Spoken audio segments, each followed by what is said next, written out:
പുതിയൊരു വീഡിയോയിലേക്ക് എല്ലാവർക്കും സ്വാഗതം. അപ്പം നമ്മുടെ വഴുതന വെച്ചിട്ട് കുറച്ച് ദിവസമായി. നമ്മുടെ വഴുതന നല്ല രീതിക്ക് ഹെൽത്തി ആയിട്ട് തന്നെയാണ് വന്നിരിക്കുന്നത്. കുമ്മായിട്ട് ട്രീറ്റ് ചെയ്ത മണ്ണിൽ, നമ്മൾ ജൈവാംശമുള്ള മണ്ണിലാണ് നമ്മൾ വഴുതന വെച്ചത്. കണ്ടല്ലോ, അത്യാവശ്യം നല്ല ഹെൽത്തായിട്ട് തന്നെയാണ് നമ്മുടെ വഴുതന നിൽക്കുന്നത്. അപ്പം ഈ വഴുതനയെന്നല്ല, എന്ത് ചെടിയാണെങ്കിലും ഇപ്പം അവർക്ക് നല്ല ഹെൽത്തി ആയിട്ട് തന്നെ നിൽക്കുമ്പോഴത്തേക്കും നമ്മൾ അതിന് കൊടുക്കേണ്ട സമയത്ത് നമ്മൾ വളങ്ങൾ കൊടുക്കണം. എങ്കിൽ മാത്രമേ നമ്മുടെ ചെടികൾ നല്ല രീതിക്ക് വളർന്നു വരികയുള്ളൂ. അപ്പോൾ ഞാൻ ഇതൊക്കെ വെച്ച് ഈ വഴുതന വെച്ചിരിക്കുന്നത് എന്താണെന്ന് വെച്ചാൽ, ഓണത്തിന് നമുക്ക് ഇവത്തിൽ നിന്ന് വിളവെടുക്കണം എന്നുള്ളൊരു ഉദ്ദേശത്തിലാണ് വെച്ചത്. അപ്പോൾ വളം കൊടുക്കേണ്ട സമയം കഴിഞ്ഞു. ഇനിയും നമ്മൾ താമസിച്ചു കഴിഞ്ഞാൽ അത് ശരിയാകുകയില്ല. അതുകൊണ്ടാണ് വളം ചെയ്യുന്നത്. വളം ചെയ്യുകയെന്ന് പറഞ്ഞ് നിങ്ങളിപ്പോൾ പല പ്രാവശ്യം ഞാൻ പറഞ്ഞപ്പോഴും നിങ്ങൾ ഓർക്കും, എന്താണ് ഇങ്ങനെ വളം ചെയ്യുന്നതിനെ പറ്റി ഇത്ര പറയുന്നതെന്ന്. ഈ മഴയത്ത് നമ്മൾ വളങ്ങൾ കൊടുത്തു കഴിഞ്ഞാൽ ഇത് ഒലിച്ചു പോകും, നമ്മുടെ ചെടിക്ക് അത് പ്രയോജനപ്പെടുകയില്ല. അപ്പോൾ സാധാരണഗതിയിൽ ഞാൻ ചെയ്യുന്ന ഒരു കാര്യം എന്ന് പറഞ്ഞാൽ, നമ്മുടെ ചെറിയ ചെടികൾ, വലിയ ചെടികളല്ല, ചെറിയ ചെടികൾ നമുക്ക് ഈ സമയത്ത് നമ്മൾ വെച്ച് കഴിഞ്ഞ് സമയാസമയം നമ്മൾ അതിന് വേണ്ട വളങ്ങളും മറ്റും കൊടുത്തു കഴിഞ്ഞാൽ ഹെൽത്തി ആയിട്ട് വളരും. നമുക്ക് ഓണത്തിനോടനുബന്ധിച്ചാണ് നമ്മളിതൊക്കെ ചെയ്യുന്നത്. അപ്പം അതിനു വേണ്ടി ഇതിങ്ങനെ ഒരു ഷീറ്റ് ഞാൻ ഇട്ടിട്ട്, ഷീറ്റിട്ട് വെള്ളം അതിനകത്ത് കുത്തി വീഴാത്ത രീതിയിലാണ് ഞാൻ ഈ ഒരു സമയത്ത് എൻ്റെ ഒരു കൃഷി എന്ന് പറഞ്ഞു കഴിഞ്ഞാൽ. അപ്പം ഞാൻ ചെയ്യുന്നത്, ഇങ്ങനെ ഷീറ്റ് വെച്ച് അതിൻ്റെ തണ്ടിനോട് ചേർന്ന് തന്നെ സ്റ്റാർ പ്ലെയർ അടിച്ച് വെക്കും. എന്നിട്ട് അതിനകത്ത് വളങ്ങൾ ചെയ്യുകയാണ് ചെയ്യുന്നത്. അപ്പം ഈ ഒരു സമയത്ത് ഏറ്റവും നല്ലത് ഖരരൂപത്തിലുള്ള വളങ്ങളാണ്. എൻ്റെ കയ്യിൽ ഖരരൂപത്തിലുള്ള വളങ്ങളില്ലാത്തത് കാരണം ഞാൻ ലിക്വിഡ് രൂപത്തിലാണ്, വെള്ള രൂപത്തിലാണ് ഞാൻ വളം കൊടുക്കുന്നത്. പറ്റുന്ന രൂപത്തിൽ അത് വലിച്ചെടുത്ത് ചെടികൾ നന്നായി വളരട്ടെ, ചെടി നന്നായിട്ട് വളരട്ടെ എന്ന് വിചാരിച്ച് ആണ് അങ്ങനെ ചെയ്യുന്നത്. ഇങ്ങനെ വെച്ച് കഴിഞ്ഞാൽ വെള്ളം ഒരു പരിധി വരെയും കുത്തി ഒലിച്ച് അതിൻ്റെ ചോട്ടിലോട്ട് വീണ് വളം ഒഴുകി പോകുകയില്ല. അതിനു വേണ്ടിയാണ് ഈ രൂപത്തിൽ നമ്മൾ ചെയ്യുന്നത്. ചെറിയ ചെടികൾക്ക് മാത്രമേ ഞാൻ ഇങ്ങനെ ചെയ്യാറുള്ളൂ കേട്ടോ. നമ്മുടെ വീട്ടമ്മമാർക്ക് ഇതൊന്ന് ചെയ്ത് നോക്കിയാൽ നല്ല രീതിക്ക് നമുക്ക് ഒരു പ്രയോജനമുള്ള ഒരു കാര്യമാണ്. ഇനി ഇങ്ങനത്തെ ഷീറ്റ് ഇല്ല എങ്കിൽ നമുക്ക് ഈ കറുത്ത ഷീറ്റൊക്കെ തീരെ വിലക്കുറവിൽ നമുക്ക് മേടിക്കാൻ കിട്ടും. എനിക്കിപ്പോൾ ഇങ്ങനത്തെ പ്ലാസ്റ്റിക്കുകൾ കിട്ടാനുള്ളത് കൊണ്ട് ഇങ്ങനെയാണ് ഞാൻ ചെയ്യുന്നത്. പിന്നെ ഈ ഒരു സമയത്തെന്ന് പറഞ്ഞാൽ നമ്മുടെ കൃഷിഭവനിലൊക്കെ ഇന്നിപ്പോൾ ജൂലൈ 3-ാം തീയതിയാണ്. ജൂൺ അവസാനം അല്ലെങ്കിൽ ജൂലൈ ആദ്യം ആ ഒരു ടൈമിന് മുതൽ, ഒരു ജൂൺ 20 കഴിയുമ്പോൾ മുതൽ, അതായത് നമ്മുടെ ഞാറ്റുവേലയുടെ ആ ഒരു ടൈം ആകുമ്പോൾ മുതൽ നമ്മുടെ കൃഷിഭവനുകളിൽ നിന്ന് പുതിയ തൈകളും ഓണത്തിനോടനുബന്ധിച്ചിട്ടുള്ള തൈകളും വിത്തുകളും ഒക്കെ നമുക്ക് കിട്ടാൻ തുടങ്ങും.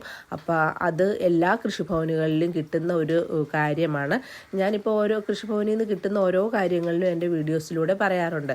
അപ്പം നിങ്ങൾ ശ്രദ്ധിക്കേണ്ട കാര്യം, അതായത് ഞാറ്റുവേല എനിക്ക് അങ്ങനെ നമ്മൾ ഓണം എന്ന് പറയുമ്പോഴത്തേക്കും ചില സമയത്ത് ആഗസ്റ്റിലാവും, ചിലപ്പോൾ സെപ്റ്റംബറിലാവും. ഒന്നും നിങ്ങൾ നോക്കണ്ട. നമ്മുടെ ഞാറ്റുവേല നല്ല രീതിക്ക് മഴ പിടിച്ച് ഞാറ്റുവേല തുടങ്ങുന്ന ആ ഒരു സമയത്ത് നമുക്ക് കൃഷിഭവൻ വഴി എല്ലാ തൈകളും വിത്തുകളും ഒക്കെ കിട്ടും. അതെല്ലാവരും വാങ്ങാനായിട്ട് ശ്രദ്ധിക്കണം. ഇപ്പം ഞാൻ കാണിക്കുന്നത് ഇതൊരു കൂർക്കയാണ്. ഈ കൂർക്ക എൻ്റെ വീടിൻ്റെ താഴത്ത് നമ്മൾ വെച്ചിരുന്ന കൂർക്ക, കഴിഞ്ഞ വർഷം ഇട്ടിരുന്ന കൂർക്കയിൽ നിന്ന് ഒരു കൂർക്ക ഇപ്പോൾ മഴക്കാലമായത് കാരണം പൊട്ടിക്കിളുത്ത് വന്നു. അപ്പോൾ അത് ഞാൻ എടുത്തുകൊണ്ട് വന്നതാണ്. അപ്പം ഞാൻ വിചാരിച്ചു, ഈ ഒരു കൂർക്കയിൽ നിന്ന് നമുക്ക് എന്തോരം കൂർക്ക തലപ്പുകൾ നുള്ളി പുതിയ കൂർക്ക തൈകൾ ഉണ്ടാക്കാമെന്ന് ഒന്ന് ജസ്റ്റ് ടെറസിലൊന്ന് പരീക്ഷിക്കാമെന്ന് വിചാരിച്ചു വേണ്ടി മാത്രം വെക്കുന്ന ഒരു കൂർക്കയാണ്. അപ്പോൾ ഒരു കൂർക്ക മതി. നല്ല ഒരു കൂർക്ക ഉണ്ടെങ്കിൽ അതിൽ നിന്ന് നമുക്ക് ധാരാളം കൂർക്കകൾ നമുക്ക് ഉണ്ടാക്കിയെടുക്കാൻ പറ്റും. അതാണ് കാണിക്കാനാണ് ഞാൻ ആ ഒരു കൂർക്ക വെച്ചിരിക്കുന്നത് കേട്ടോ. പിന്നെ ഈ മഴയത്ത് ഈ കാണുന്നതൊക്കെ എന്ന് പറഞ്ഞു കഴിഞ്ഞാൽ മഴയെ പ്രതിരോധിച്ചും അവരോട് പോരാടിയൊക്കെ വീണുപോയ ഒരു തക്കാളിയാണ് കേട്ടോ. അവൻ പഴുത്ത് തുടങ്ങണേ ഉള്ളൂ. അപ്പോൾ മഴയോടനുബന്ധിച്ച് നമുക്ക് പല സാധനങ്ങളും ഇങ്ങനെ നശിഞ്ഞും പോവാറുണ്ട് കേട്ടോ. ഇത് നമ്മുടെ തന്നെ ഞാൻ ആദ്യം വെച്ച പയറിൽ നിന്നുള്ള ഒരു പയറിൻ്റെ വിത്തിൽ നിന്ന് ആ ഒരു പയറിൽ നിന്ന് നമ്മൾ തന്നെ ഉണ്ടാക്കിയ നമ്മുടെ ടെറസിൽ വിളഞ്ഞ് നമ്മൾ തന്നെ ഉണ്ടാക്കിയ ഒരു പയറും തൈയാണ് കേട്ടോ. അപ്പോൾ ഇത് ഞാൻ വെക്കുകയാണ്. നമുക്ക് നല്ല രീതിക്ക് വളവും വെള്ളമൊക്കെ കൊടുത്ത് നോക്കാം കേട്ടോ. ഇതിൽ നിന്ന് ഇനി എങ്ങനെയാണ് പയർ കൂടുതൽ കിട്ടുക. ചിലർ പറയാറില്ലേ നമ്മുടെ കയ്യിൽ നിന്ന് തന്നെ എടുക്കുന്നതിൽ നിന്ന് പിന്നെ ചിലത് വെച്ച് കഴിഞ്ഞാൽ കുറവായിരിക്കും, ഹൈബ്രിഡ് ഇനങ്ങൾ കൃഷിഭവനിൽ നിന്നൊക്കെ കിട്ടുന്നതെന്നൊക്കെ പറയില്ല. അത് കാരണം അത് നോക്കാമെന്ന് വിചാരിച്ചാട്ടോ ഞാനതങ്ങനെ വെച്ചത്. ഇപ്പം ഞാൻ കാണിക്കുന്നത് ഒരു വഴുതനയിലുള്ള ഒരു കീടത്തിനെയാണ് കേട്ടോ. എൻ്റെ കൃഷി സ്ഥലത്ത് അത്യാവശ്യം കീടങ്ങളുണ്ട് എന്ന് വെച്ച് ഞാനൊരു നല്ല രീതിക്ക് അതിന് മരുന്ന് ചെയ്യുകയോ അങ്ങനെയൊന്നും ചെയ്യാറില്ല. എൻ്റെ ഒരു കൂടുതലും സോപ്പ് വെള്ളം തലയ്ക്കലും അങ്ങനെയൊക്കെയാണ്. ഞാൻ ശരിക്കും പറഞ്ഞു കഴിഞ്ഞാൽ അധികം ഞാൻ മരുന്നിലോട്ട് പോകാറില്ലാത്ത ഒരാളാണ്. അവിടെ വെച്ച് തന്നെ അതിനെ നശിപ്പിച്ച് കളയുകയാണ്. നമ്മൾ കുഞ്ഞുങ്ങളെയൊക്കെ വടി കാണിച്ച് പേടിപ്പിക്കും എന്ന് പറയലേ എന്ന കൂട്ട് കീടങ്ങളെ പേടിപ്പിച്ച് വിടുകയാണ് എൻ്റെ പരിപാടി. കൈകൊണ്ട് നമ്മളെടുത്ത് നശിപ്പിച്ച് കളയോ അങ്ങനെയൊക്കെയാണ് ചെയ്യുന്നത്. ചാഴീനെയാണെങ്കിൽ കൊമ്പൻ ചാഴീനെയൊക്കെ ആണെങ്കിൽ അവിടെ വെച്ച് തന്നെ ഞാനത് അതിനെ ഇതാക്കി, ചാഴിക്കൊരു സ്മെല്ലുണ്ടല്ലോ, ആ സ്മെല്ലൊക്കെ അടിച്ച് കഴിഞ്ഞാൽ പിന്നെ ചാഴികൾ വരാറില്ല. ഇതിപ്പോൾ നമ്മുടെ ഒരു വെണ്ടയാണ്. വെണ്ടയിൽ നിന്ന് ഞാൻ ശരിക്കും പറഞ്ഞാൽ വിളവെടുക്കേണ്ട സമയമായിട്ടില്ല എങ്കിൽ പോലും നല്ല രീതിക്ക് കൊമ്പൻ വെണ്ട ആയത് കാരണം നല്ല രീതിക്ക് മുഴുക്കുന്നതാണ്. പക്ഷെ നമ്മൾ നിർത്തുന്നില്ല. ഈ മഴക്കാലം ആകുമ്പോഴത്തേക്കും നമ്മൾ ഇത്രയും കണ്ടോ എന്ത് ഹൈറ്റിലാണ് വെണ്ട പോയേക്കണേന്ന് കണ്ടോ. നിങ്ങൾക്കത് ഞാൻ വളർക്കുമ്പോഴത്തേക്കും ഏകദേശം മനസ്സിലാവും എന്തോരം ഹൈറ്റ് ഉണ്ടെന്ന്. അപ്പോൾ ഇത്രയും ഹൈറ്റിലുള്ള അതിൻ്റെ തണ്ട് കണ്ടോ തീർത്തും ചെറുതായി വരും. ആ ഒരു വെണ്ടയ്ക്കൊക്കെ നിന്ന് കഴിഞ്ഞാൽ നല്ലൊരു മഴയും കാറ്റും കൂടി വന്ന് അവൻ ഒടിഞ്ഞ് താഴെ പോരും. അപ്പോൾ അത് വേണ്ട എന്ന് വിചാരിച്ച് ഞാൻ അതിൻ്റെ മുകളിലുള്ള എല്ലാ വെണ്ടക്കകളും തന്നെ നമ്മൾ കട്ട് ചെയ്തെടുക്കുകയാണ്. നല്ല രീതിക്ക് മഴ ചാറുന്നുമുണ്ട് കേട്ടോ. അപ്പോൾ ഇന്ന് കൃഷിഭവനിൽ പോകണം. നമുക്കും തൈകളൊക്കെ കിട്ടുന്നുണ്ട്, അതെല്ലാം വാങ്ങണം. ഓണത്തോട് അനുബന്ധിച്ചിട്ടോ കിട്ടുന്ന തൈകളാണ്.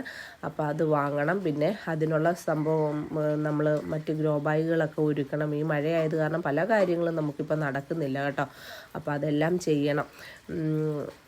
അതിനിടയ്ക്ക് ഇന്ന് അതിൻ്റെ ഒരു ക്ലാസ്സും ഉണ്ട്, കൃഷിയുടെ ഒരു ക്ലാസ്സും നമുക്കുണ്ട്. ആ ക്ലാസ്സും നമ്മൾ അറ്റൻഡ് ചെയ്യണം. എങ്കിൽ നമുക്ക് കൃഷിയെപ്പറ്റി കൂടുതൽ അറിയാൻ പറ്റും.